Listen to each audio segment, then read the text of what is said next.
Commissioner Denner, will pledge, please.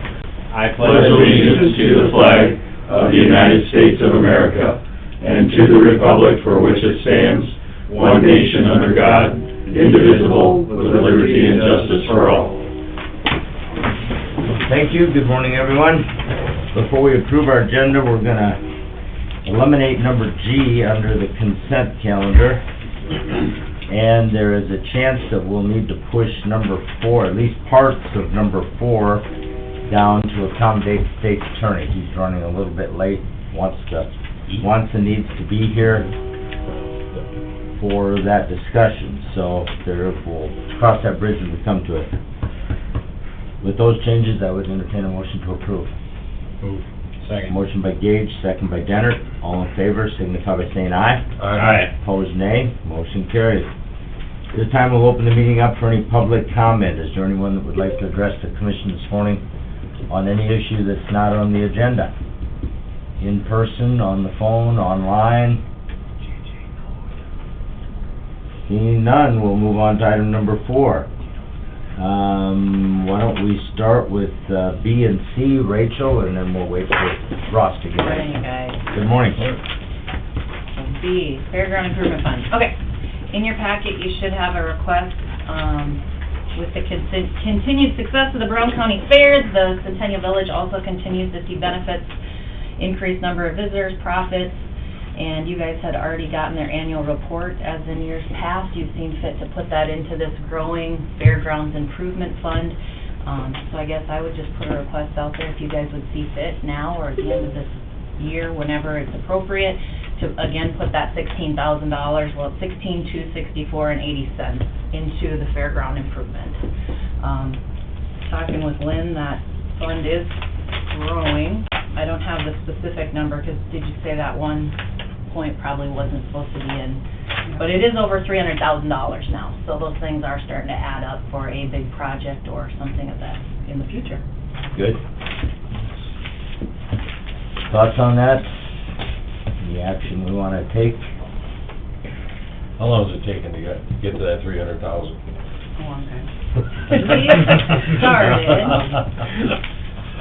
We started allocating, once we formalized the relationship with Centennial Village and the LLC, they put the initial restricted funds in there for $35,000 back in 2014. And then we started adding concession money in 2015.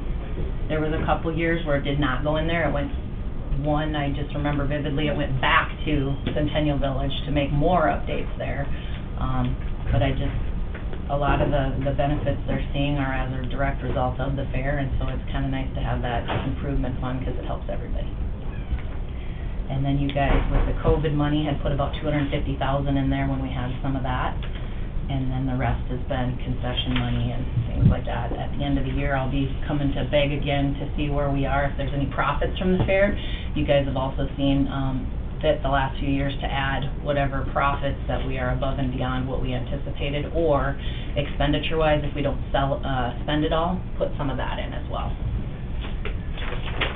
Does it matter to you when we do it? I move we transfer it now. Okay, we have a motion by Weiss, second by Feldheim to transfer the proceeds from Centennial Village from this year's fair to the Brown County Fair Grounds Improvement Fund. Any further discussion? Hearing none, all in favor, signify by saying aye. Aye. Opposed, nay. Motion carries. Thank you, guys. Thank Do you. you want to jump back to A, or do you want to go to C? Yeah, we can go to, you ready? Yeah. Ross, okay. Good morning, Ross. Got a chance to look at that. I think we're close on it, it's just any of the terms, if you wanted to play with them a little bit, or even the dates. I read it over, what you sent. I'm okay with the verbiage and the dates. They work for me. Yeah. And everybody else okay with timeline, I think works, so. So I can, You said you go to 15% due to the nature of the total price. yeah, I mean, we don't expect it to be huge, so we want enough to where there's incentive to not back out. Right. Okay. I think first step is to declare that house surplus, Yeah. okay? If that's the wishes of the commission, to declare the Richmond Lake house, rental house property as, or just the house as surplus, not the property, just the house. And then that would allow you, even if the bids don't come in as high as we would like, to still go ahead and demo it, if you decide that's a better option. Right. Yeah, we have options once it's declared surplus, absolutely. Unfortunately, it's been more trouble than it's worth here as of late. I'll make that motion. Motion by Weiss, Second. second by Denner, to declare the Richmond Lake rental house as surplus property. Is there any further discussion? Hearing none, all in favor, signify by saying aye. Aye. Opposed, nay. Motion carries. Thank you, Rachel and Ross, both of you. You bet. We'll be talking Well, I don't know more. if we need to authorize the advertising and Yes. set the dates. I think that's the next step, is to authorize advertising so we can get it out there and get the, see if we can get some bids. So what should we make, what do you guys want that time frame to look like? When do you, I mean, we can do a couple open houses and stuff. We're looking at last week, October right now, so advertise in November and do it in December, or do you think this time of year, or a little slower? I don't know. Yeah, the weather isn't in our favor as far as getting people out there, but the sooner we get it advertised, the sooner we make people aware of it. And if we set it up, we just need to name a contact person. Correct. I think that would be probably you, Rachel. That'd be fine. That would make sense. Do you wanna set an actual date for an open house? Like 2 dates, or do you Yeah, wanna why don't we just do get 2 in the contact? month of November here, and then do you wanna open like December 1st, since we're not in a time crunch, or when are you looking at opening Cause I can have it in the paper by the 1st, of November? the first publication, and then do 2, so anytime. So, before or after Thanksgiving, will there be some Thanksgiving chatter possibly around the family I table? think you gotta consider that, you know, bidders are gonna wanna have their plan in place. Mhm. That doesn't happen overnight. Right. No, So, I mean, you need a lot, you need a mover. I mean, there's a lot to think about. So I think the actual bid opening date should be pushed out a little bit further than just a month. Maybe even January or February 1st, to give Possibly, people yeah. time to get everything arranged. And if you wanna do a couple open houses in November, would you wanna do those on a Saturday to allow people? Yeah, we'd probably do a Saturday morning and then maybe a early evening when people get off work, like a 4 to 6 Sure, or something, sure. a couple different options. Sure. Maybe push the bid opening to like the second week in January. Are Sundays good? Sunday afternoon, a lot That of would- people go house hunting. We could do that. Second week in January for an opening. That way, anybody who's interested has got a chance over Christmas holiday and stuff to put their thoughts together and Make some arrangements for, do the paperwork if they want, and then they've got several months to actually execute it if they're successful. Do you wanna give me a supplemental budget and we'll stage it all up? That'd be a no. No, okay. We want to, but we're not gonna. Right. Call HGTV and make them look real nice. get a hold of budget, maybe they do it for you. Some promo. All right, I would entertain a motion to set an advertising date, authorize advertising for the house, set dates for a couple of open houses, and I'll let you work with Rachel on that, and determine the date, put that in the ad, and then for an opening date of the bids, mid-January, second week, and we don't have the calendar up there yet, but Move to advertise, advertising on the house in Richmond. okay, motion by Feldheim, Second, go ahead. and a second by Gage. Is there any further discussion? Everybody understand what we're doing? All in favor, signify by saying aye. Aye. Opposed, nay. Motion carries. Thank you, Ross. And I do have a cleaner copy of that. I cleaned it up a little bit yesterday. Thank you, Rachel, for all your efforts on that. Absolutely, thank you guys. Thank you. Okay, final point is kind of where the fair is sitting for 2023. This is our budget recap sheet that we use. So I'll just kind of walk you through some of the high and low points. If you look at the top third of it roughly, this is ticket sales. So we were pretty happy with the increase overall. Our Wednesday was dynamite. Saturday, we had a little issue, you know, as far as the the late cancellation of one of the artists and kind of scrambling to find somebody, but overall ticket sales were very strong. The second part is booth rental, which continues to rebound after COVID. So, we always sell out food. We have a line for concessionaires that want to sell food at the Brown County Fair. We have struggled a little bit with outdoor-indoor. Outdoor, we had a conversation about some of the vandalism that's happened in the past. We're working real hard with the sheriff's office and trying to increase security, lights, cameras, more rotations there. So that definitely affects our booth rental. And then when you keep going, you got your ATM fees. I'll point out camper rent.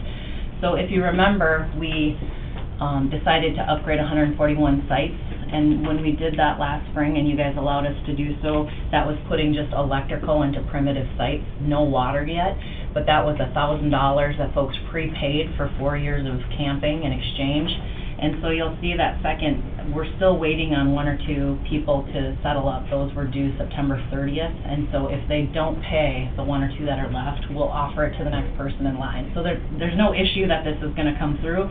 It's just, I know Mackenzie's been working with Lynn and how we're gonna account for that, since we'll be short that much the next 3 years, since we got it now, and whether it's gonna be allocated. But that's kinda why it's a grade, because we are waiting for a couple payments on that to finalize. Carnival was strong again. People love that mega pass. We ran out of bands late in the summer, so we had to quick order a few or get a few extras. The week-long deadline of July 31st, people are really liking that. The concessions are there.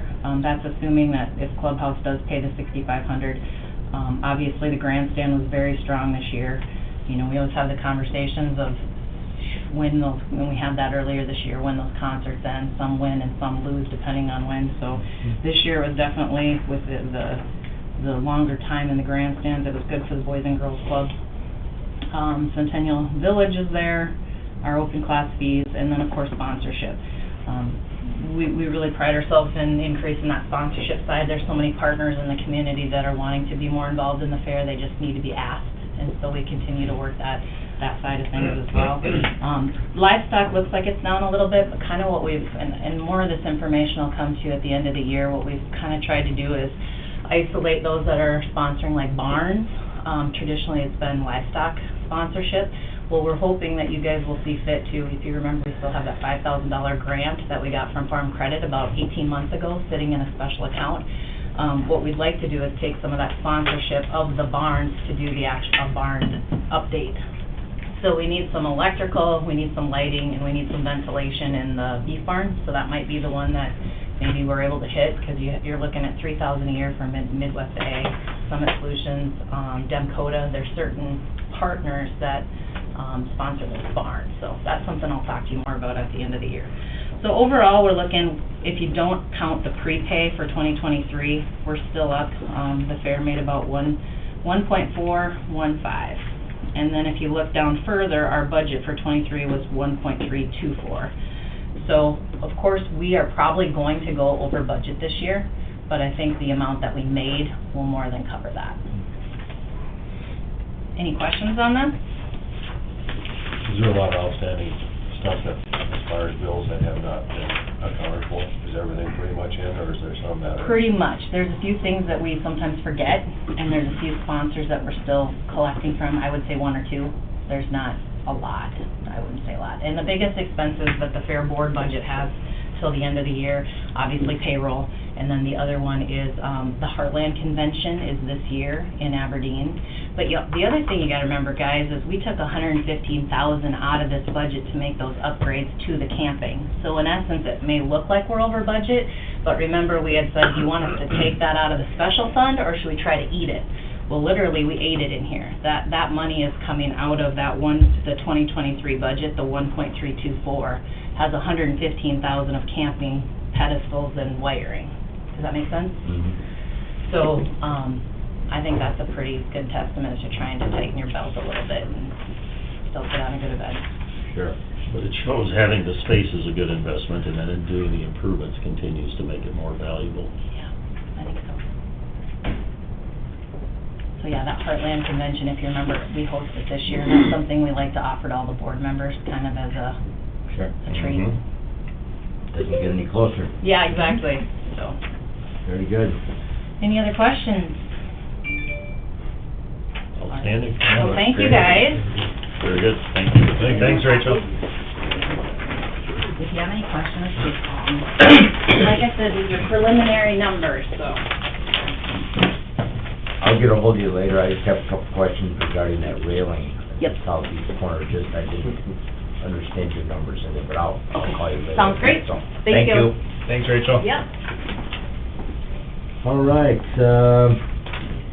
number 5, approve and authorize chairman to sign ESRI Small Public Safety Enterprise Agreement for GIS. $17,600 a year, I think, for the next 3 years for Scott Matson's office. Anyone have any questions on that? Just a renewal of a 3-year contract. No questions, I would entertain a motion to authorize signature. Move. Second.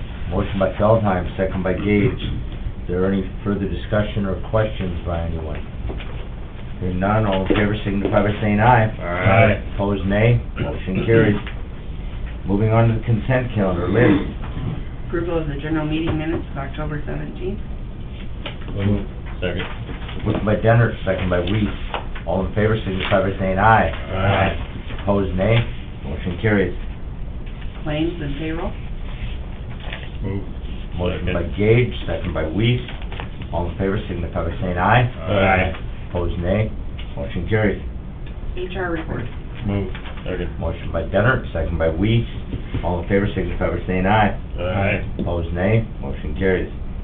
Zoning ordinance, set hearing date and authorized publication. Move. Second. Motion by Feldheim, second by Gage. All in favor signify by saying aye. Aye. Opposed, nay. Motion carries. Plat. Move. Motion by Weiss, Second. second by Gage. All in favor signify by saying aye. Aye. Opposed, nay. Motion carries. And declare surplus the vehicle from equalization. Move. Motion by Weiss, second by Denner. Have we heard from anybody that needs a vehicle in any of the other departments? Could be transferred versus doing that? Have you, anyone That reached one. out to you? All right, No, they put quite a bit of work into it. okay. All in favor signify by saying aye. Aye. Opposed, nay. Motion carries. That brings us to the end of our regular agenda. Any other business to come before the Brown County Commission? HR requested a 10-minute executive session. She's being more precise on her time. It might take more than 10. 11? Very nice. HR has requested an executive session. Move. Motion by Feldheim, Second. second by Weiss. All in favor signify by saying aye. Aye. Opposed, nay. Motion carries. We are in exec. All right, lights back on. We're out of exec with no action as a result. Is there anything else to come before the Brown County Commission this morning? Motion to adjourn. Motion by Weiss to adjourn. Second. Second by Gage. All in favor signify by saying aye. Aye. Opposed, nay. Motion carries. We are adjourned.